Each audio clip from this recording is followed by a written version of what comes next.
അധ്യായം 37 വാക്യം. ദാനിയേൽ പ്രവചനം 4 അധ്യായം 37 വാക്യം, അവസാനത്തെ വാക്യം.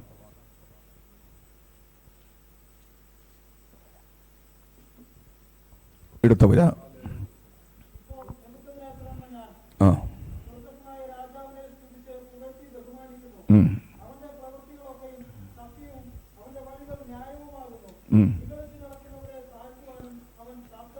മതി. ഇപ്പോൾ നെബൂഖദ്നേസർ എന്ന ഞാൻ സ്വർഗസ്ഥനായ രാജാവിനെ സ്തുതിച്ച് പുകഴ്ത്തുകി ബഹുമാനിക്കുന്നു. അവന്റെ പ്രവൃത്തികൾ ഒക്കെയും സത്യവും അവന്റെ വഴികൾ ന്യായവും ആകുന്നു. നിഗളിച്ച് നടക്കുന്നവരെ താഴ്ത്തുവാനും അവൻ പ്രാപ്തൻ തന്നെ. കുറച്ചു കാലം കഴിഞ്ഞപ്പോഴാണ്, 7 വർഷം കഴിഞ്ഞപ്പോഴാണ് അന്ന് സ്തോത്രം ഇദ്ദേഹത്തിന്റെ രാജകീയ ആധിപത്യത്തിന്റെ മൂർധന്യാവസ്ഥയിൽ നിന്ന് താൻ കാട്ടിൽ പോയി പാർത്തു, കാട്ടുകഴുതകളെ പോലെ പുല്ല് തിന്നു. അത് കഴിഞ്ഞ് 7 വർഷം കഴിഞ്ഞപ്പോഴാണ് ഈ മനുഷ്യന് ഇങ്ങനെ പറയുവാൻ സ്വർഗത്തിലെ ദൈവം അനുവദിച്ചത്. വലിയൊരു ചരിത്രമാണ്. അത് നമ്മൾ വായിക്കുമ്പോൾ കഥ പോലെ തോന്നും, പക്ഷെ ഇത് കഥയല്ല, ചരിത്രമാണ്. സ്വർഗത്തിലെ ദൈവത്തിന് ഏതൊരു മനുഷ്യനെയും താഴ്ത്തുവാനും ഉയർത്തുവാനും കഴിയും. ബുദ്ധിയുള്ളവനാക്കി തീർക്കാനും ബുദ്ധിഹീനനാക്കി മാറ്റുവാനും കഴിയും. മനുഷ്യനാക്കി തീർക്കാനും കാട്ടുകഴുതയാക്കി മാറ്റാനും ദൈവത്തിന് കഴിയും. ഉയർത്തുവാനും താഴ്ത്തുവാനും കഴിയും. മുമ്പനാക്കാനും പിൻപനാക്കാനും കഴിയും. തോൽപ്പിക്കുവാനും വിജയിപ്പിക്കുവാനും കഴിയും. മുറിക്കാനും മുറി കെട്ടുവാനും കഴിയും. ചതക്കാനും തൃക്കൈ കൊണ്ട് പൊറിപ്പിക്കാനും കഴിയും. ഇതെല്ലാം സ്വർഗത്തിലെ ദൈവത്തിന്റെ പ്രവൃത്തിയാ. സ്തോത്രം. നെബൂഖദ്നേസർ എന്ന് പറയുന്ന ശക്തനായ ഒരു രാജാവ് ആ കാലഘട്ടത്തിൽ വിളിച്ചു പറഞ്ഞു, സ്തോത്രം, നിഗളിച്ചു നടക്കുന്നവരെ താഴ്ത്തുവാൻ അവൻ പ്രാപ്തൻ തന്നെ.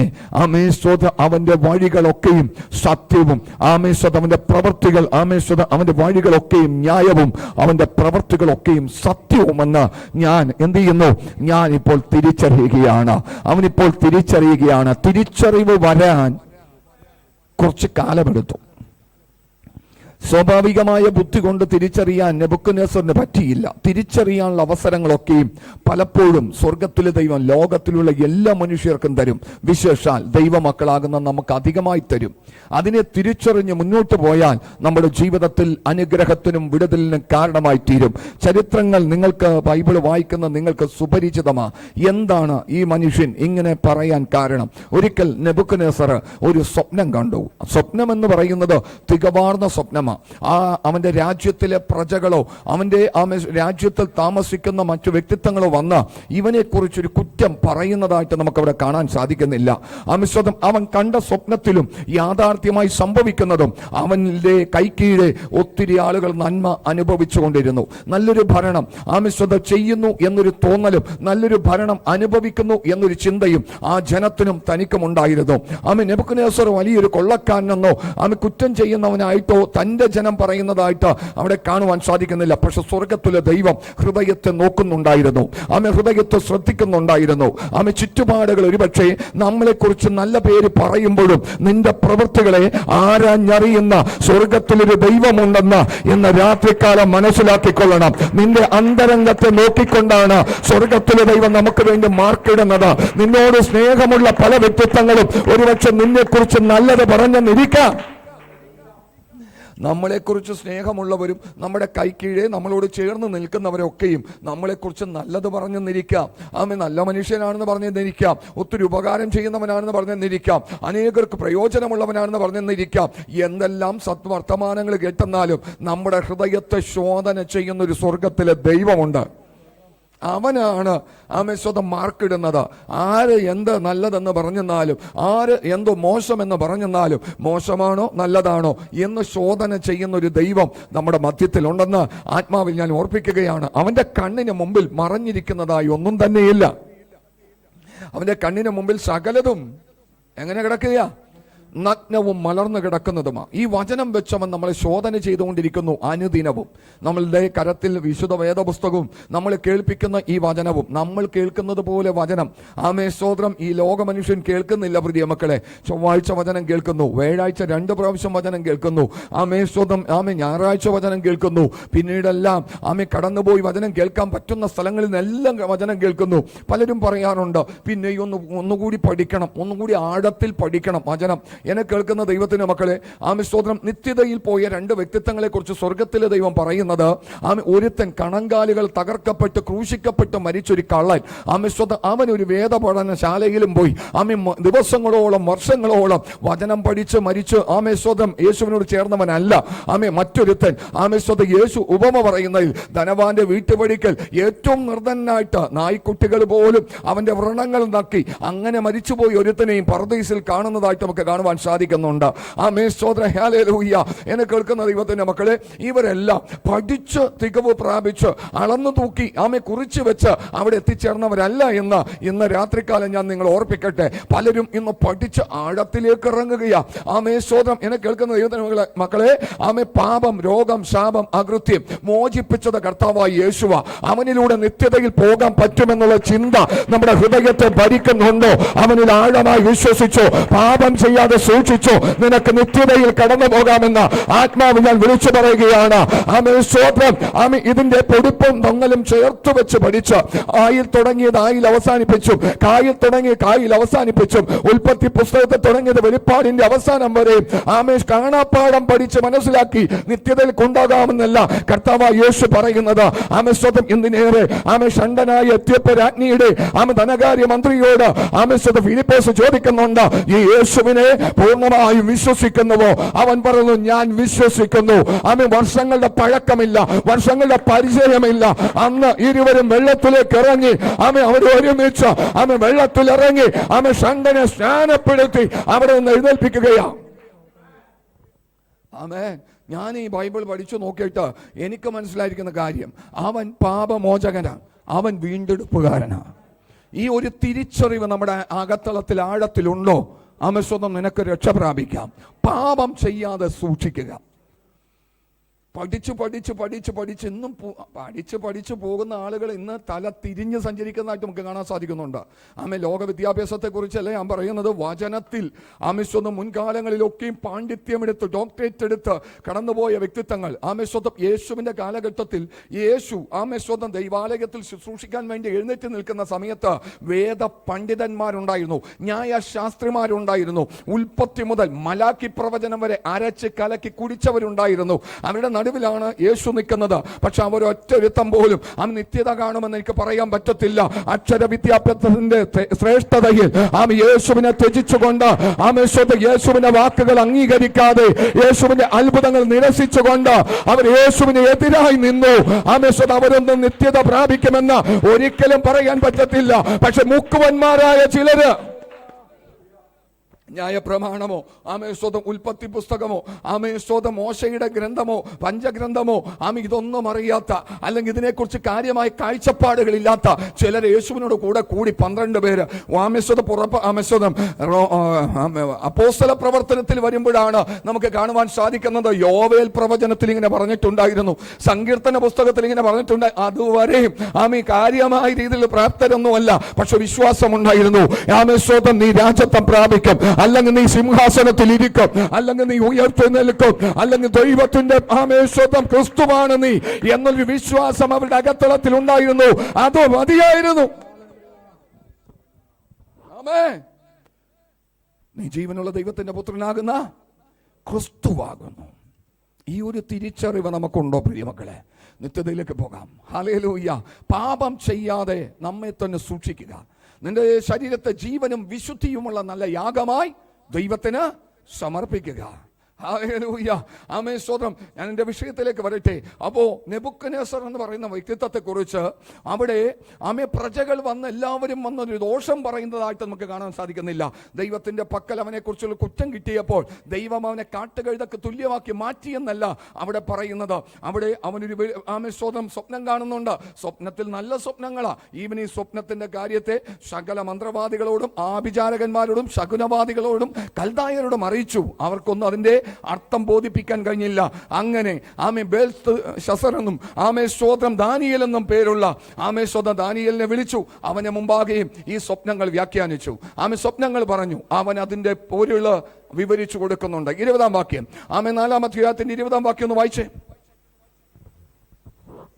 വളർന്ന് ബലപ്പെട്ടതും ആകാശത്തോളം ഉയരമുള്ളതും ഭൂമിയെ എല്ലായിടത്തു നിന്നും കാണാകുന്നതും ഭംഗിയുള്ള ഇലയും അനവധി ഫലവും എല്ലാവർക്കും ആഹാരവുമുള്ളതും കീഴെ കാട്ടുമൃഗങ്ങൾ വസിച്ചതും കൊമ്പുകളിൽ ആകാശത്തിലെ പക്ഷികൾക്ക് പാർപ്പിടമുണ്ടായിരുന്നതുമായി കണ്ട വൃക്ഷം രാജാവെ വർദ്ധിച്ച് ബലവാനായി തീർന്നിരിക്കുന്ന തിരുമേനി തന്നെ. ഒന്ന് ശ്രദ്ധിക്കണമേ.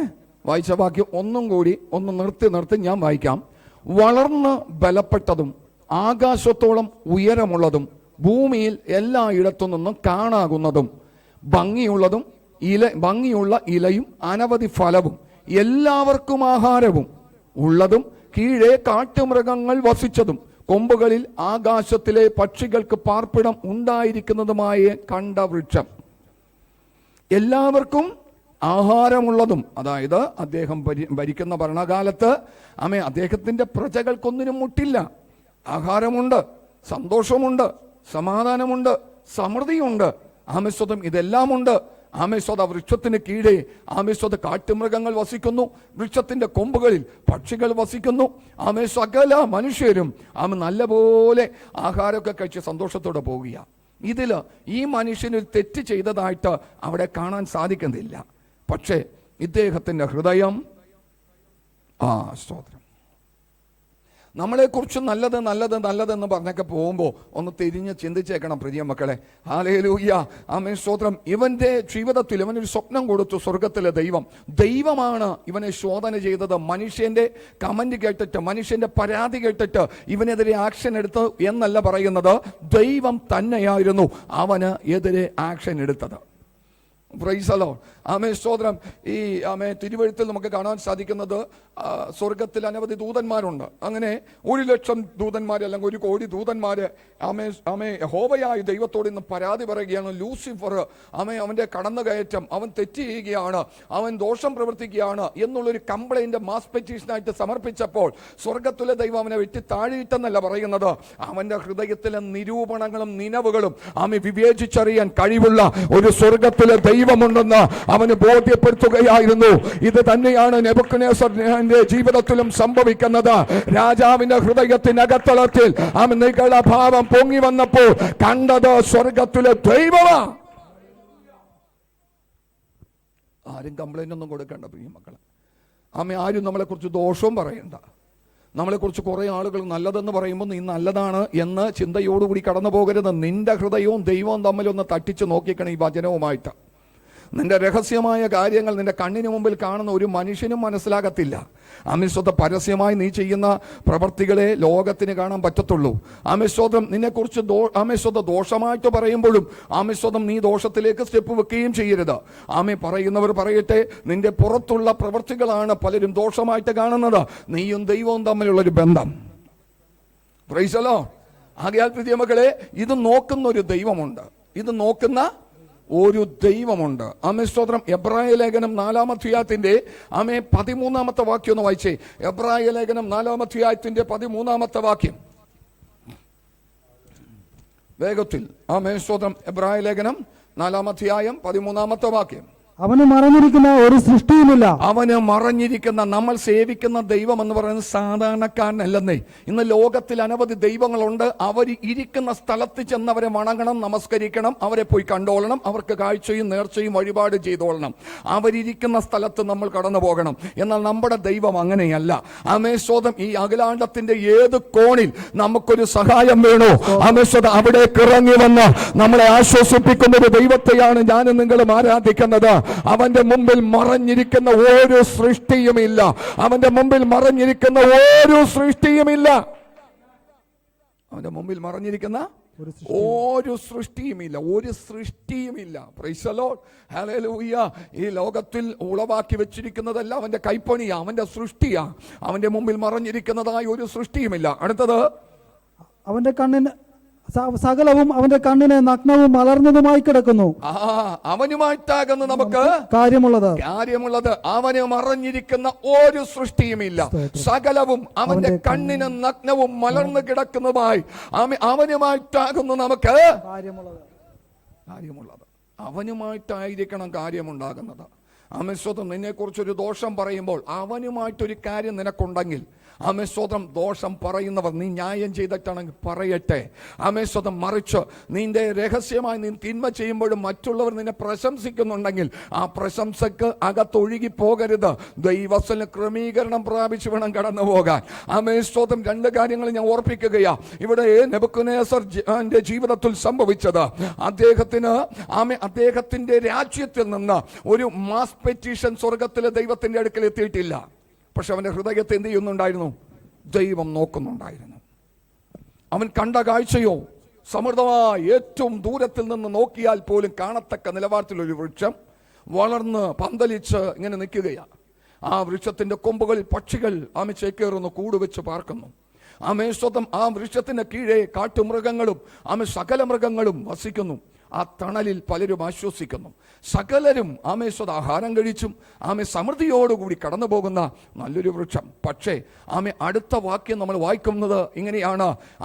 ഒരു ദൂതൻ ഇറങ്ങി വന്നിട്ട്, രാജാവേ, വർദ്ധിച്ചു ബലവാനായി തീർന്നിരിക്കുന്ന തിരുമേനി തന്നെ, തിരുമനസ്സിലെ മഹത്വം വർദ്ധിച്ച് ആകാശം വരെയും ആധിപത്യം ഭൂമിയുടെ അറുതി വരെയും എത്തിയിരിക്കുന്നു.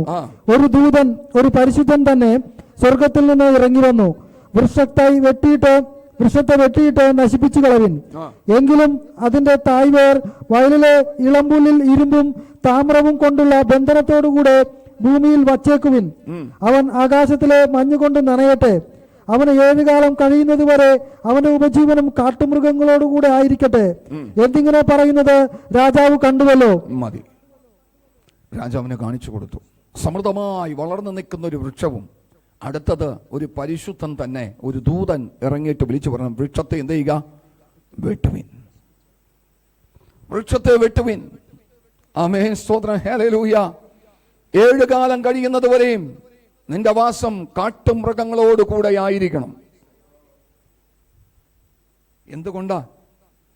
നെബൂഖദ്നേസറിന്റെ വാക്കുകളാണ് 37-ാം വാക്യം നമ്മൾ വായിച്ചത്. അവൻ നിഗളിക്കുന്നവരെ എന്ത് ചെയ്യുന്നു? താഴ്ത്തുന്ന ദൈവമെന്ന് ഞാൻ അറിയുന്നു. 7 വർഷം കഴിഞ്ഞപ്പോൾ നെബൂഖദ്നേസർ പറയാൻ തുടങ്ങി, അവൻ നിഗളിക്കുന്നവരെ. ഇദ്ദേഹത്തിന്റെ ജീവിതത്തിൽ സംഭവിച്ചത് എന്താണെന്നറിയാമോ? അതിന്റെ 30-ാമത്തെ വാക്യം. ഇത് ഞാൻ എന്റെ ധനമഹാത്മ്യത്താൽ എന്റെ പ്രതാപമഹത്വത്തിനായിട്ട് രാജധാനിയായി പണിത മഹതിയാം ബാബേൽ അല്ലയോ എന്ന് രാജാവ് പറഞ്ഞു തുടങ്ങി. ഈ വാക്ക് രാജാവിന്റെ വായിൽ ഇരിക്കുമ്പോൾ തന്നെ സ്വർഗത്തിൽ നിന്ന് ഒരു ശബ്ദം ഉണ്ടായതെന്തെന്നാൽ, നെബൂഖദ്നേസർ രാജാവേ, നിന്നോട് ഇത് കൽപ്പിക്കുന്നു, രാജ്യത്തും നിന്നെ വിട്ട് നീങ്ങിയിരിക്കുന്നു. മതി. അദ്ദേഹം പറഞ്ഞു, സ്തോത്രം, ഞാൻ ഉണ്ടാക്കിയിരിക്കുന്ന മഹതിയാം ബാബേൽ എന്റെ പ്രതാപ മഹത്വത്താൽ, പ്രൈസ് ദി ലോർഡ്, ദൈവമെല്ലാം തരും. എല്ലാം ഇപ്പോഴും മഹത്വം ദൈവത്തിന് കൊടുത്തേക്കണം. മാത്രമല്ല, അവൻ ജീവിക്കാൻ ഒരു അളവ് നമുക്ക് വെച്ചിട്ടുണ്ട്. പ്രത്യേകിച്ച് ദൈവമക്കൾക്ക്, പ്രത്യേകിച്ച് ദൈവദാസന്മാർക്ക് അതിരി വിട്ടു പോകരുത്. ആമേൻ. സ്തോത്രം. ആരും ചെന്ന് ഒരുപക്ഷെ കംപ്ലൈന്റ് ദൈവത്തോട് പറഞ്ഞില്ല എങ്കിലും സ്വർഗത്തിലെ ദൈവം നമ്മെ എന്ത് ചെയ്യുന്നുണ്ട്? നമ്മെ നോക്കുന്നുണ്ട്. അവൻ്റെ അളവുകോല് കൊണ്ട് നമ്മളെ അളക്കുന്നുണ്ട്. അവൻ ശ്രദ്ധിക്കുന്നുണ്ട്. നമ്മൾ കഴിക്കുന്ന ആഹാരം മുതൽ കാലിലിരുന്ന ചെരുപ്പ് വരെ അവൻ ശ്രദ്ധിക്കുന്നുണ്ട്. ഹല്ലേലൂയ. അതുകൊണ്ട് പഴയ നിയമത്തിൽ പറയുന്നു, അവരുടെ വസ്ത്രം പഴകിയില്ല. ദൈവം തൻ്റെ ജനത്തെ നോക്കിയൊരു കാര്യം, അവരുടെ വസ്ത്രം പഴകിയില്ല, കാലിലെ ചെരുപ്പ് തേഞ്ഞില്ല. സ്തോത്രം. അവൻ നടക്കും തോറും ഇവര് അവൻ ഉപയോഗിച്ച ചെരുപ്പ് സ്വർഗത്തിൽ നിന്നുണ്ടാക്കി കൊടുത്തതൊന്നും ആയിരുന്നില്ല. അവരവരുടെ പ്രാപ്തിക്കൊത്തവണ്ണം ഉണ്ടാക്കിയെടുത്തതും വാങ്ങിച്ചതുമായിട്ടുള്ള ചെരുപ്പാണ് ഇസ്രായേൽ ജനം മിസ്രയീമിൽ നിന്ന് പുറപ്പെട്ടു വരുമ്പോൾ ഉപയോഗിച്ചുകൊണ്ടിരുന്നത്. പക്ഷേ അവര് എത്തിച്ചേരേണ്ട സ്ഥലം വരെ നോക്കിയപ്പോഴും അന്നുള്ള ചെരുപ്പിന്റെ കനം ഇന്നുമുണ്ട്. നടന്നത് 10 ദിവസമല്ല, നടന്നത് 100 ദിവസമല്ല, ഏറിയ വർഷങ്ങളോളം നടന്നിട്ടും ചെരുപ്പ് എന്ത് ചെയ്തില്ല? തേഞ്ഞില്ല. ദൈവത്തിന് കഴിയും പ്രിയ മക്കളെ നമ്മുടെ പോരായ്മകളെ നികത്താൻ. ഒരു ചെരുപ്പ് പോലും തേഞ്ഞു പോകാതെ വണ്ണം സൂക്ഷിപ്പാൻ കഴിവുള്ള സ്വർഗത്തിലെ ദൈവത്തിന്, ഒരു വസ്ത്രം പഴകിപ്പോകാതെ വണ്ണം കാക്കാൻ കഴിവുള്ള ദൈവത്തിന് നമ്മുടേതായ ജീവിതത്തിലെ പോരായ്മകളെ നികത്തി തരുവാൻ കഴിയത്തില്ലയോ? ഞാൻ പറയുന്നു 100% അവന്റെ സന്നിധിയിൽ പ്രാർത്ഥനകളോടെ ഒന്ന് അടുത്തു ചെന്നാൽ നിശ്ചയമായിട്ടും അത് സംഭവിക്കും. ഒരു ചെരുപ്പ് നമ്മുടെ മുമ്പിൽ വിലയുള്ള സാധനമാണോ? ഞാൻ കഴിഞ്ഞ ദിവസം നിങ്ങളെന്ന് ഓർപ്പിച്ചു. പണ്ടത്തെ കാലത്ത് ഇന്നൊരു വീട്ടിൽ വാതിക്കെ ചെന്ന് കഴിഞ്ഞാൽ വീട്ടിൽ എത്ര മെമ്പേഴ്സ് ഉണ്ടെന്ന് നമുക്ക് പറയാൻ പറ്റത്തില്ല, ചിന്തിക്കാൻ പറ്റത്തില്ല. പണ്ടത്തെ കാലത്ത് ഒരു വീടിൻ്റെ വാതിക്കെ ചെന്ന് കഴിഞ്ഞാൽ അറിയാൻ പറ്റുമായിരുന്നു വീട്ടിൽ എത്ര പേരാണ് താമസിക്കുന്നത്. ചിലപ്പോൾ സ്വതം ആള് കൂടുതലുണ്ടാകും, കുറവായിട്ട് നമുക്ക് തോന്നത്തുള്ളൂ. 4 പേരോ 5 പേരുള്ള വീട്ടിൽ ആകെ 3 ജോഡി ചെരുപ്പേ ചിലപ്പോൾ കാണത്തുള്ളൂ. ഇന്ന് അങ്ങനെയാണോ? സ്വതം ഇന്ന് പല വീടുകളുടെയും വാതിക്കെ ചെന്ന് കഴിഞ്ഞിട്ടുണ്ടെങ്കിൽ ചെരുപ്പ് വെക്കാനായിട്ട് നമുക്ക് എന്തുണ്ട്? ഇന്ന് പല വീടുകൾക്ക് എന്തുണ്ട്? സ്വതം ഒരു സ്വതം ഷെൽഫ് സ്വതം ഉണ്ട് ചെരുപ്പ് വെക്കാൻ വേണ്ടി മാത്രമായിട്ട്. സ്വതം ഒരാൾക്ക് തന്നെ പല ചെരുപ്പുകളുണ്ട്. സ്തോത്രം. പണ്ടത്തെ കാലത്ത് നോക്കുമ്പോൾ ലൂണാറിന്റെ വെള്ളയും നീലയുമായിട്ടുള്ളൊരു ചെരുപ്പ്, അതും 2 കളറും കാണാൻ പറ്റുമായിരുന്നു നമുക്ക് ഒറ്റ നോട്ടത്തില്. ചരിച്ചു വെക്കണ്ട, നേരെ നോക്കിക്കഴിഞ്ഞാൽ 2 എന്ത് ചെയ്യാൻ പറ്റുമായിരുന്നു? കാണാൻ പറ്റുമായിരുന്നു. തേഞ്ഞ് അതുപോലെ തീർന്നു പോയ ചെരുപ്പുകൾ ഇന്ന് ഈ ചർച്ചിന്റെ വാതിക്കൽ ഊരിയിട്ടിരിക്കുന്ന ചെരുപ്പുകൾ ചില സമയങ്ങളിൽ ഞാൻ നോക്കാറുണ്ട്. അതുപോലത്തെ ഒരു ചെരുപ്പ് പോലും ഞാൻ ഇന്ന് ഒരു മനുഷ്യനും കാണുന്നില്ല. സ്തോത്രം. ഹല്ലേലൂയ. പണ്ടത്തെ കാലത്തെ നിലവാരം ഒന്ന് ചിന്തിച്ചു നോക്ക് പ്രിയ മക്കളെ. വള്ളി പൊട്ടിപ്പോയതും തുന്നി വെച്ചതും പിന്നും മുട്ടുസൂചിയും അടിച്ചു കയറ്റിയതുമായ ചെരുപ്പുകൾ ഉപയോഗിച്ചുകൊണ്ട് എത്രയോ നാളുകൾ സഞ്ചരിച്ചതാ. ഇന്ന് നോക്കണം, കല്യാണത്തിന് പോകുമ്പോൾ ഒരു ചെരുപ്പ, ചർച്ചിൽ വരുമ്പോൾ വേറൊരു ചെരുപ്പ, ലോങ് യാത്ര ചെയ്യാൻ വേറൊരു ചെരുപ്പ. അങ്ങനെ ഒരാൾക്ക് തന്നെ ഒന്നിലധികം ചെരുപ്പുകൾ ഉപയോഗിക്കുന്ന വ്യക്തിത്വങ്ങളായി തീരുവാനിടയായി തീർന്നു. എന്നിട്ടും പറയുന്നത് എന്റെ സ്ഥിതിക്ക് ദൈവം മാറ്റം വരുത്തുന്നില്ല. നമ്മുടെ സ്ഥിതിക്ക് മാറ്റം വരുത്തുന്നതിൽ നമ്മൾ തൃപ്തരല്ലാത്തത് കൊണ്ട് അങ്ങനെ വിളിച്ചു പറയുന്നത്. തിരിഞ്ഞു നോക്കണം പ്രിയ മക്കളെ വന്ന വഴികളിലേക്ക്. അപ്പോൾ ദൈവത്തെ മഹത്വപ്പെടുത്തുവാൻ 1000 കാര്യങ്ങൾ നമ്മുടെ ജീവിതത്തിൽ ഉണ്ടാകും. അന്നത്തെയും ഇന്നത്തെയും നിലവാരം വെച്ചൊന്ന് നോക്കുമ്പോൾ 1000 പ്രാവശ്യം ദൈവത്തെ മഹത്വപ്പെടുത്തി എന്നാലും പോരെന്ന് തോന്നുന്ന ഒരു കാലഘട്ടത്തിലാണ് ഞാനും നിങ്ങളും ആയിരിക്കുന്നത്. Price the Lord. വസ്ത്രങ്ങൾ എത്രയുണ്ട് പ്രിയ മക്കളെ. നിലവാരങ്ങൾക്ക് ദൈവം മാറ്റം വരുത്തിയില്ലേ? സ്ഥിതിഗതികൾക്ക് ദൈവം മാറ്റം വരുത്തിയില്ലേ? ഞാൻ അവിടേക്ക് പോകുന്നില്ല. സ്തോത്രം. ഇവിടെ നമുക്ക് കാണുവാൻ സാധിക്കുന്നത് സ്തോത്രം, സ്വർഗത്തിലെ ദൈവം നമ്മളൊന്ന് തൂക്കി നോക്കുന്നവനാ, നമ്മൾ ശ്രദ്ധിക്കുന്നവനാ, നമ്മൾ നോക്കുന്നവനാ. ഇദ്ദേഹം പറയുന്നത് ഇത് ഞാൻ ഉണ്ടാക്കിയതാ. ദൈവം പറഞ്ഞു, നെബൂഖദ്നേസറേ നീ ഉണ്ടാക്കിയതല്ല, ഞാൻ നിന്നെ അനുവദിച്ചതാണ്. ഇത് ഞാൻ എൻ്റെ വയർപ്പ് കളഞ്ഞ് അധ്വാനിച്ച് ഞാൻ ഉണ്ടാക്കിയതാ. എടാ, അധ്വാനിക്കാനുള്ള ആരോഗ്യം ഞാൻ നിനക്ക് തന്നതാ. സമ്മതിക്കാമോ? സമ്മതിക്കാമോ? ഒരു ജഡവും ദൈവസന്നിധിയിൽ പ്രശംസിക്കാതിരിക്കേണ്ടതിനായി, എന്ത് ചെയ്യാതിരിക്കേണ്ടതിനായി? ഒരു ജഡവും ദൈവസന്നിധിയിൽ പ്രശംസിക്കരുത്. അവിടെ ചെല്ലുമ്പോൾ കർത്താവേ എൻ്റെ ബലം കൊണ്ട്, എൻ്റെ ശക്തി കൊണ്ട്, എൻ്റെ കഴിവ് കൊണ്ട് ഞാൻ ഇത് ഉണ്ടാക്കിയതാ. ഇല്ലട കുഞ്ഞ്. സ്തോത്രം. നിന്റെ ഞരമ്പുകളെയും ത്വക്കുകളെയും പേശുകളെയും എല്ലുകളെയും ഞാൻ ബലപ്പെടുത്തിയത് കൊണ്ടാ. നിന്റെ തോന്നല നീ ഉണ്ടാക്കിയതാണെന്ന്. നീ ഉണ്ടാക്കിയതല്ല, ഉണ്ടാക്കാൻ നിന്നെ ബലപ്പെടുത്തിയത് ഞാനാ. ആരോഗ്യം തന്നത് ഞാനാ, ബലം തന്നത് ഞാനാ, ബുദ്ധി തന്നത് ഞാനാ, അറിവ് തന്നത് ഞാനാ. നമുക്ക് നമ്മുടെ ഈ ബുദ്ധിയെ വേണമെങ്കിൽ ദൈവത്തിന് എന്ത് ചെയ്യാം? നിഷ്ഫലമാക്കി കളയാം, നിഷ്ഫലമാക്കി കളയാം. ഹല്ലേലൂയ. നെബൂഖദ്നേസറിനെ 7 വർഷത്തേക്ക് ബുദ്ധിയില്ലാത്തവനാക്കി ദൈവം മാറ്റി. ഇവനെ കുറിച്ച് ആരും അന്വേഷിച്ചില്ല. നിങ്ങൾ വീട്ടിൽ പോയി വായിച്ചാൽ മതി യഥവാക്യം. ഇവനെ കുറിച്ച് 7 വർഷം കഴിഞ്ഞപ്പോഴാണ് മന്ത്രിമാരൊക്കെ അന്വേഷിച്ചത്. നമ്മുടെ രാജാവിനെ കണ്ടിട്ട് 7 വർഷമല്ലോ, രാജാവിനെ ഒന്ന് അന്വേഷിക്കണ്ടേ? അപ്പോൾ അവന് ബുദ്ധി കൊടുത്തു ദൈവം. സ്തോത്രം. മന്ത്രിമാരും അതുവരെയും അവർക്ക് പോലും അവനെ കുറിച്ച് അന്വേഷിപ്പാൻ തോന്നിയില്ല. നമ്മളോട് കരുണ കാണിക്കുന്നത്, ദയ കാണിക്കുന്നതെല്ലാം സ്വർഗത്തിലെ ദൈവത്തിന്റെ പ്രവൃത്തിയാ. കേട്ടോ പ്രിയ മക്കളെ?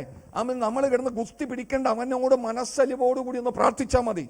അവൻ നമ്മളിൽ പ്രസാദിച്ചാൽ, അവൻ നമ്മളിൽ മനസ്സലിഞ്ഞാൽ, എത്ര ഹൃദയ കാഠിന്യമുള്ളവരെയാണെങ്കിൽ പോലും പരിശുദ്ധ ദൈവം അവൻ നമ്മളോട് അടുപ്പിക്കും. പ്രൈസലോ, ദൈവമായി ഇതെല്ലാം ചെയ്യുന്നത്. ആമേ ഫറവോന്റെ അടുക്കൽ കടന്നു എന്ന് ആമേ സ്വതം അഹരോനും മോശയും കൂടി പറയുന്നു. ആമേ സ്വതം ജീവനുള്ള ദൈവത്തെ ആരാധിക്കേണ്ടതിനായി, അല്ലെങ്കിൽ ഈ ആമേ യഹോവയായ ദൈവത്തെ ആരാധിക്കേണ്ടതിനായി എൻ്റെ ജനത്തെ എന്ത് ചെയ്യുക? വിട്ടയക്കുക. ഫറവോൻ പറയുന്നു, ഞാൻ വിട്ടയക്കത്തില്ല. അവര് ആമേ സ്തോത്രം കരം നീട്ടി പ്രവർത്തിച്ചു. എന്ത് പ്രവർത്തിച്ചു? അത്ഭുതങ്ങൾ പ്രവർത്തിക്കാൻ തുടങ്ങി. ആമേ സ്തോത്രം അത്ഭുതങ്ങൾ പ്രവർത്തിക്കാൻ തുടങ്ങി. അവിടെ ഒരു വലിയ ദൈവപ്രവൃത്തി വെളിപ്പെടുകയാണ്. ആമേ സ്തോത്രം അവിടെ പേൻ പെരുകി, അവിടെ തവള പെരുകി. ആമേ സ്തോത്രം ഹല്ലേലൂയ. ഇത് പെരുകുന്ന സമയത്ത് ഫറവോൻ പറയുന്നു, ഞാൻ എന്ത് ചെയ്യാം? ഞാൻ വിട്ടയക്കാം. അല്പസമയം കഴിയുമ്പോൾ ഫറവോൻ എന്ത് ചെയ്യുന്നില്ല? വിട്ടയക്കുന്നില്ല. ഫറവോന്റെ ഹൃദയത്തെ കഠിനമാക്കുന്നതും ഫറവോന്റെ ഹൃദയത്തിൽ അയവ് കൊടുക്കുന്നതും ആരാ? സ്വർഗത്തിലെ ദൈവമാ. എന്തിനു വേണ്ടിയാ? ആമെ തന്റെ വീര്യപ്രവർത്തികൾ മുഴുവനും നിന്ന് കാണണം. ആമെ താൻ ആരെന്ന് മനസ്സിലാക്കണം. അവസാനത്തേതിൽ അവൻ പറഞ്ഞു, ആമെ ഇവനെ പോലെ വേറൊരു ദൈവമില്ല. ഇതുപോലെ നെബൂഖദ്നേസറേ, നിന്റെ കഴിവും തികവും പ്രാപ്തിയും ബലവും ഒന്നും തന്നെയല്ല. നിന്നെ ബലപ്പെടുത്തിയും നിനക്ക് ഈ ധനം തന്നതും സ്വർഗത്തിലെ ദൈവത്തിന്റെ കരമാണ്. നിന്റെ ധനമാഹാത്മ്യമല്ല, അവൻ നിന്റെ പ്രതാപ മഹത്വമല്ല, അവൻ നിന്നെ ബലപ്പെടുത്തിയത് സർവശക്തനായ ദൈവത്തിന്റെ കരമാണ്. അവൻ നീ ഒരു ബലശാലിയുമല്ല. നമുക്ക് തോന്നും പ്രിയ മക്കൾ, നമ്മുടെ കഴിവുകൊണ്ട് മറ്റുള്ളവരെക്കാൾ ആമേ ചിലരെയൊക്കെ നോക്കിയിട്ട് പറയും, അയ്യോ ആ മനുഷ്യൻ അങ്ങനെയാ, ആമേശ്വതം ഞാൻ അങ്ങനെയൊന്നും അല്ല. ആമേശ്വതം നീ അങ്ങനെയല്ല എന്ന് പറയുവാൻ ദൈവമാണ് നിന്നെ ആക്കി വെച്ചിരിക്കുന്നത്. നീ പറയരുത്. ജ്ഞാനികളെ ലജ്ജിപ്പിക്കുവാൻ ദൈവം ലോകത്തിൽ ഭോഷത്വമായത് തിരഞ്ഞെടുത്തു. ഹല്ലേലൂയ. ആമേൻ. സ്വതം ബലമുള്ളതിനെ ഇന്ന് ഞാൻ ഒരു 10 മണിയായപ്പോൾ ഒരു ബ്രദറുമായിട്ട് ഇവിടെ ഇരുന്ന് അടുത്ത മുറിയിലിരുന്ന് ഞങ്ങൾ കുറച്ചധികം നേരം സംസാരിക്കാനിടയായി തീർന്നു. രക്ഷിക്കപ്പെട്ട് താൻ ഭവനത്തിൽ നിന്ന് മടങ്ങുവാനിടയായി തീർന്നു. അപ്പോൾ താൻ പറയുന്നത്, മറ്റുള്ളവരെ പോലെ ബലം എനിക്ക് ഇല്ല പാസ്റ്റേ, ഞാൻ ആ ബലഹീനനാ. സ്വർഗത്തിലെ ദൈവം പറയുന്നത്, നിന്നെയാണ് ദൈവത്തിന് ആവശ്യം. ഹല്ലേലൂയ. ആമേൻ. ജ്ഞാനികളെ ലജ്ജിപ്പിക്കുവാൻ ദൈവം ലോകത്തിൽ ഭോഷത്വമായത് തിരഞ്ഞെടുത്തു. ഹല്ലേലൂയ. നമ്മുടെ ഇന്ന് എല്ലാവരുടെയുള്ള ചിന്തകളാണ്, ആമേ സ്തോത്രം, അയ്യോ എനിക്ക് വിദ്യാഭ്യാസമില്ല, എനിക്ക് നിറമില്ല, എനിക്ക് കഴിവില്ല, എനിക്ക് പഠിപ്പില്ല, ആമേ സ്തോത്രം, എനിക്ക് അതില്ല ഇതില്ല, കുറവുകൾ. അപ്പോൾ അല്പം കഴിവുള്ളവൻ പറയും, ആ ശരിയാ നിനക്ക് കുറവാ, ആമേ സ്തോത്രം, എനിക്ക് ഇത്ര മാർക്കുണ്ട്, എനിക്ക് ഇത്ര ഉയർച്ചയുണ്ട്, എനിക്ക് ഇത്ര കാര്യങ്ങളുണ്ട്, ആമേ സ്തോത്രം. അപ്പോൾ കൂടുതലുള്ളവൻ ഇങ്ങനെയൊക്കെ നിൽക്കും, കുറവുള്ളവൻ അതിൽ താഴ്ന്നു പോകും. ഇല്ല, സ്വർഗത്തിലെ ദൈവം നോക്കുന്ന കഴിവിലല്ല പ്രിയ മക്കളെ, കഴിവില്ലല്ല. ആമേ സ്തോത്രം. 1 കൊരിന്ത്യർ ലേഖനം, ഹല്ലേലൂയ, അതിൻ്റെ 2-ാം അധ്യായത്തിൻ്റെ ആമേ 27-ാം വാക്യം ഒന്ന് വായിച്ചേ. ആമേ 1-ാം അധ്യായത്തിന്റെ 27-ാം വാക്യം ഒന്ന് വായിച്ചേ. ജ്ഞാനികളെ ലജ്ജിപ്പിപ്പാൻ ദൈവം ലോകത്തിൽ ഭോഷത്വമായി തെരഞ്ഞെടുത്തു. ബലമുള്ളതിനെ ലജ്ജിപ്പിപ്പാൻ ദൈവം ലോകത്തിൽ ബലഹീനമായതേ തെരഞ്ഞെടുത്തു. ബലമുള്ളതിനെ ലജ്ജിപ്പിപ്പാൻ ദൈവം എന്താ തിരഞ്ഞെടുത്തത്? ബലഹീനമായതാ. അടുത്തത്, ഉള്ളതിനെ ഇല്ലായ്മയാക്കുവാൻ ദൈവം ലോകത്തിൽ കുലഹീനവും നികൃഷ്ടവുമായതും ഏതുമില്ലാത്തതും തിരഞ്ഞെടുത്തു. ദൈവസന്നിധിയിൽ ഒരു ജഡവും പ്രശംസിക്കാതിരിക്കേണ്ടതിന് തന്നെ. ഇതാണ് വാക്യം. ദൈവസന്നിധിയിൽ ഒരു ജഡവും പ്രശംസിക്കരുത്. ഇതെന്റെ കഴിവ് കൊണ്ടാ, എന്റെ ബലം കൊണ്ടാ, എന്റെ ജ്ഞാനം കൊണ്ടാ, എന്റെ ശക്തി കൊണ്ടാ, എന്റെ തികവ് കൊണ്ടാ എന്ന് നീയോ ഇനി ലോകത്തിലുള്ള ഒരു സൃഷ്ടിയും പ്രശംസിക്കാതിരിക്കേണ്ടതിനായി നെബൂഖദ്നേസറേ, 7 വർഷം നീ കാട്ടുകഴുതയെ പോലെ പുല്ല് തിന്നേ മതിയാകും. അതാ സംഭവം. ഒരു ജഡവും ദൈവസന്നിധിയിൽ എന്ത് ചെയ്യരുത്? പ്രശംസിക്കരുത്. എന്റെ കഴിവാ. നമ്മൾ ഇന്ന് ഒത്തിരി പിള്ളേർ SSLC പരീക്ഷ എഴുതി, അത് CBSE ഉണ്ട്, സ്റ്റേറ്റ് ഉണ്ട്, പല രീതിയിലുള്ള സ്റ്റാൻഡേർഡ് ഉണ്ട്. അതിൽ എഴുതിയിരിക്കുന്ന പിള്ളേർ എല്ലാവർക്കും എല്ലാ പിള്ളേരും A+ ആണെങ്കിലോ, എല്ലാ പിള്ളേർക്കും ഫുള്ള് A+. ഞാൻ എപ്പോഴും ചിന്തിക്കാറുണ്ട്, നമ്മുടെ രാജ്യത്തിലെ എല്ലാവരും ഡോക്ടർമാരാണെങ്കിലോ, നമ്മുടെ രാജ്യത്തിലെ എല്ലാവരും ഡോക്ടർമാരാ, ഒരാൾ പോലും സാധാരണ പണിക്കാരനില്ല. എല്ലാവരും എന്തായി തീർന്നു? എന്താ സംഭവിക്കുന്നത്? എല്ലാവരും ടെന്റ് അടിച്ച് അതിൻ്റെ അകത്ത് താമസിക്കും. സകല ഡോക്ടർമാരും ടർപ്പോളിൻ കൊണ്ടുള്ള ടെന്റ് അടിച്ച് അതിനകത്ത് താമസിക്കും. കാരണം വീടുണ്ടാക്കാൻ അറിയത്തില്ല, വീടുണ്ടാക്കുന്നവനില്ല. എല്ലാവരും ഡോക്ടർമാരാ, മനുഷ്യനെ ചികിത്സിക്കുന്നവരാണ്. അവർക്ക് വേറെ പണി അറിയത്തില്ല. അവൻ കഴിക്കാനുണ്ടാകത്തില്ല, മത്സ്യത്തൊഴിലാളി ഉണ്ടാകത്തില്ല, കൂലിപ്പണിക്കാരനുണ്ടാകത്തില്ല, കൃഷിക്കാരനുണ്ടാകത്തില്ല, കൺസ്ട്രക്ഷൻ വർക്കേഴ്സ് ഉണ്ടാകത്തില്ല. അമിശ്വതം ഇതെല്ലാം അതാതിൻ്റെ സമയങ്ങളിൽ സർവശക്തനായ ദൈവമാണ് പലതിൻ്റെ ഹൃദയത്തിൽ താല്പര്യം കൊടുക്കുന്നത്. കാരണം ദൈവത്തിനൊരു ഉത്തരവാദിത്തമുണ്ട്. ഈ ഭൂമിയിൽ ഏതു സമയത്ത് എന്തെല്ലാം എങ്ങനെയെല്ലാം പ്രവർത്തിക്കണമെന്ന് അവൻ മനുഷ്യന്റെ ചിന്തയല്ല, മനുഷ്യന്റെ ജ്ഞാനമല്ല, നിർമ്മിച്ച ദൈവത്തിനൊരു പദ്ധതിയുണ്ട്. അതുകൊണ്ടാണ് ഈ ഭൂമി, ഈ ലോകം ഇതുപോലെ നിലനിൽക്കുന്നത്. ഇന്ന് നമ്മൾ ആമേശ്വതം എല്ലാവരും പഠിപ്പിച്ച് ഉയരങ്ങളിലേക്ക് നടത്താൻ വേണ്ടി ശ്രമിക്കുന്നവരാ. പിള്ളേരുടെയൊക്കെ സ്കൂളിൽ ചോദിക്കുമ്പോൾ ആരായി തീരണമെന്ന, എനിക്ക് ഒരു എഞ്ചിനീയർ ആകണം, ആരായി തീരണമെന്ന, എനിക്കൊരു പൈലറ്റ് ആകണം, ആരായി തീരണമെന്ന്, എനിക്കൊരു ഡോക്ടർ ആകണം. ഒരു പിള്ളേർ പോലും കുറഞ്ഞൊരു ജോലിയെക്കുറിച്ച് പറയുന്നതായിട്ട് നമുക്ക് കാണാൻ സാധിക്കത്തില്ല. പക്ഷേ ആമേശ്വതം അവസാനത്തേതിൽ വന്ന് നോക്കുമ്പോൾ ആമേശ്വതം പൈലറ്റ് ആകണമെന്ന് പറഞ്ഞവൻ ആമേശ്വതം വാർക്കപ്പണിക്കാരനായി കമ്പി ഇട്ടുകയാണ്.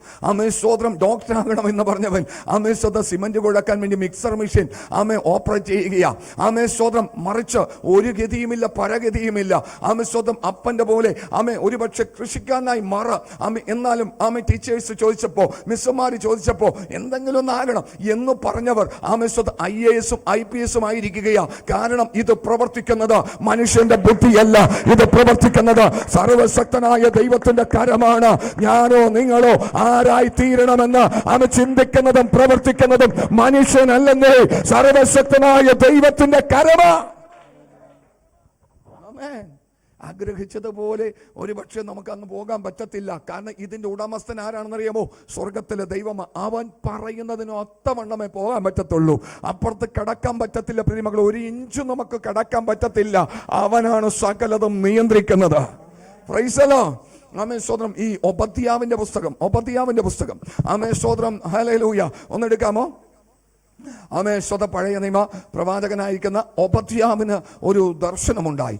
ആമേ ഈ ദർശനത്തിൽ ആമേ പറയുന്നത് ആമേൻ സ്തോത്രം അതിന്റെ 3-4 വാക്യങ്ങളിൽ, പാറപ്പിളർപ്പുകളിൽ പാർക്കുന്നവനും ഉന്നതവാസമുള്ളവനും ആർ എന്നെ നിലത്ത് തള്ളിയിടുമെന്ന് ഹൃദയത്തിൽ പറയുന്നവനുമായവനെ, നിന്റെ ഹൃദയത്തിന്റെ അഹങ്കാരം നിന്നെ ചതിച്ചിരിക്കുന്നു. നിന്റെ ഹൃദയത്തിന്റെ അഹങ്കാരം നിന്നെ ചതിച്ചിരിക്കുന്നു. പാറപ്പിളർപ്പുകളിൽ പാർക്കുന്നവനും ഉന്നത വാസമുള്ളവനും ആർ എന്നെ നിലത്ത് തള്ളിയിടുമെന്ന് ഹൃദയത്തിൽ പറയുന്നവനുമായവനെ, നിന്റെ ഹൃദയത്തിന്റെ അഹങ്കാരം നിന്നെ ചതിച്ചിരിക്കുന്നു. അടുത്തത്, നീ കഴുകനെ പോലെ ഉയർന്നാലും നക്ഷത്രങ്ങളുടെ ഇടയിൽ കൂടുവച്ചാലും അവിടെ നിന്ന് ഞാൻ നിന്നെ ഇറക്കും, നിന്നെ ഞാൻ ഇറക്കും എന്ന് യഹോവയുടെ അരുളപ്പാട്. ആമേൻ സ്തോത്രം. എന്റെ കുഞ്ഞെ, ഈ കാണുന്നതൊന്നും നിന്റെതല്ല, ഇതെന്റേതാ. ആമേൻ സ്തോത്രം. ഹല്ലേലൂയ. നീ എവിടെ കയറിയിരുന്നാലും ആമേൻ സ്തോത്രം. എബ്രായ ലേഖനത്തിൽ വായിച്ചു, അവന്റെ കണ്ണ് സകലതും കാണുകയാണ്, അവന്റെ കണ്ണിന് മുമ്പാകെ സകലതും നഗ്നവും മലർന്നു കിടക്കുന്നതുമാണ്. നീ എവിടെ കയറിപ്പോയെന്നാലും അവിടെ നിന്ന് നിന്നെ ഞാൻ താഴെ ഇറക്കും. ഇത് ഞാൻ ഉണ്ടാക്കിയതാ, ഇത് എന്റെ സൃഷ്ടിയാ, എന്റെ കരവിരുതാ. ആമേൻ. സ്വർഗത്തിലെ ദൈവമാണ് പ്രിയമക്കളെ സകലത്തിനെയും നിയന്ത്രിക്കുന്നത്. എന്തോ നീ അഹങ്കരിച്ചു പോകരുത്. ഇവൻ പറഞ്ഞു, ഒരിക്കലും എന്നെ എന്ത് ചെയ്യാൻ പറ്റത്തില്ല, താഴെ ഇറക്കാൻ പറ്റത്തില്ല. വെട്ടി താഴെ ഇട്ടു. ഹല്ലേലൂയ.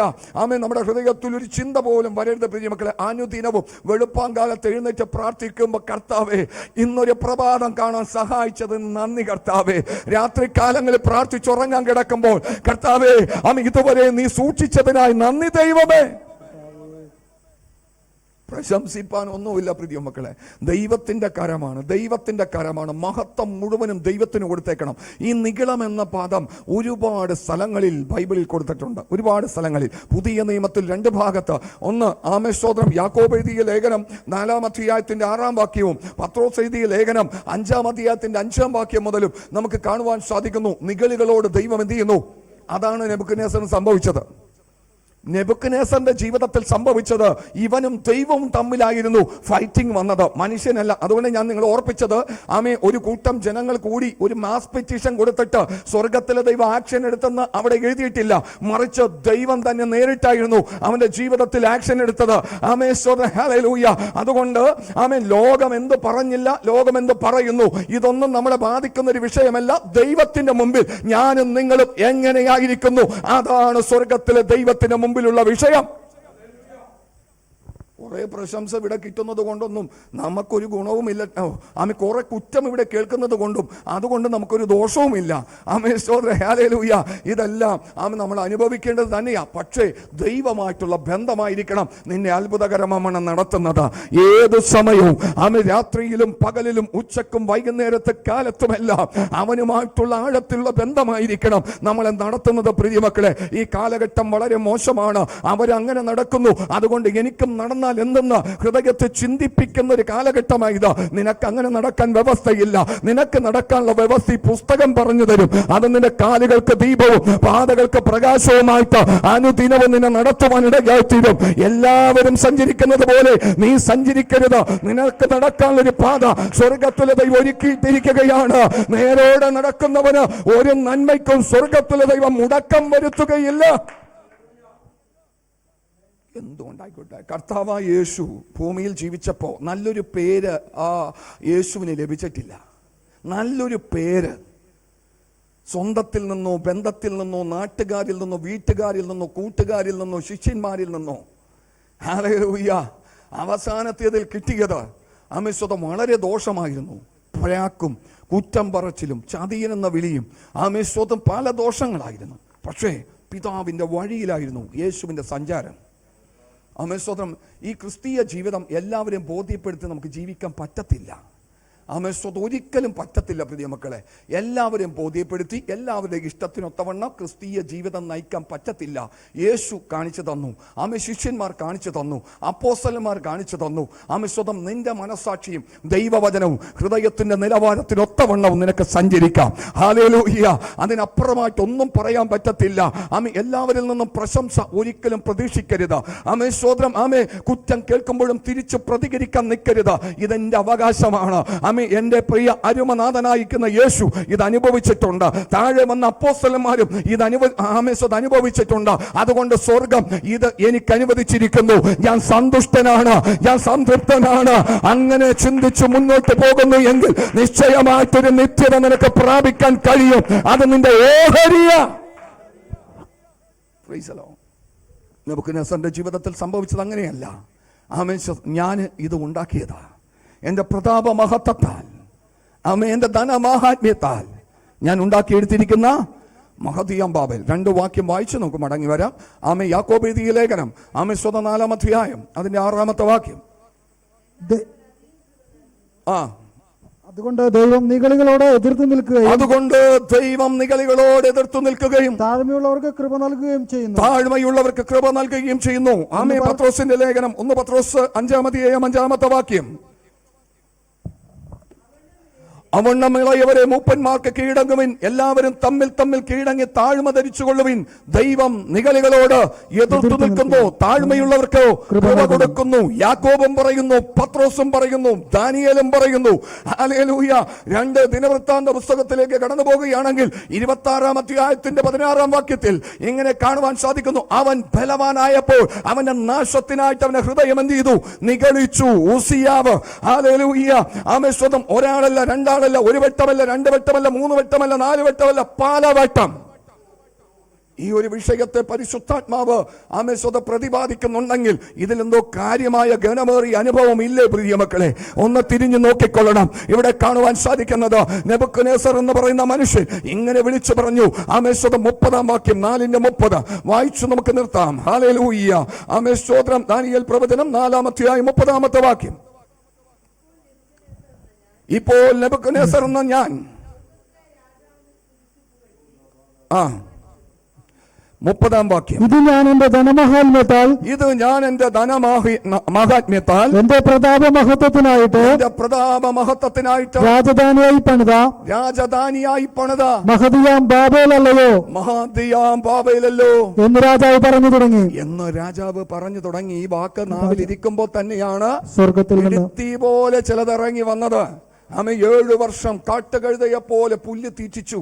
ഈ 7 വർഷക്കാലം കഴിഞ്ഞപ്പോൾ ആമേ താൻ പറഞ്ഞ വാക്യമാണ് നമ്മൾ കുറിവാക്യം എടുത്ത് വായിച്ചത്. 37-ാം വാക്യം വായിച്ചു. ഇപ്പോൾ നെബൂഖദ്നേസർ എന്ന ഞാൻ സ്വർഗസ്ഥനായ രാജാവിനെ സ്തുതിച്ച് പുകഴ്ത്തി ബഹുമാനിക്കുന്നു.